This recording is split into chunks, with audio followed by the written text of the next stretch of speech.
হয়ে গেছে, শুধু মন্ত্রণালয় থেকে আমাদের নিয়োগ দেওয়াটা বাকি। সেই নিয়োগটা আমাদের আজকে দিবে দিবে বলে দিচ্ছে না, তালবাহানা করছে। আমরা চাই আমাদের নিয়োগটা অতি সত্বর দিয়ে দেয়। এইটা ফাইনাল হয়েছে জানুয়ারি মাসে, ফাইনাল হয়েছে ফেব্রুয়ারি 8 তারিখে ফাইনাল হয়েছে।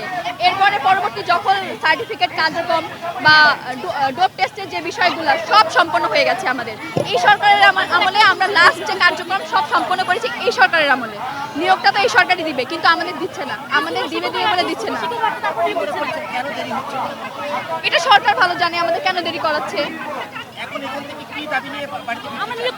আমাদের একটাই দাবি আমাদের, সেটা হচ্ছে আমরা নিয়োগপত্র চাই, এবং নিয়োগপত্র নিয়ে আমরা তবেই বাড়ি ফিরবো। নিয়োগপত্র যাবো না, আমরা নিয়োগপত্র চাই, এটাই আমাদের দাবি, এটা আমাদের প্রাণের দাবি, আমাদের অস্তিত্বের দাবি।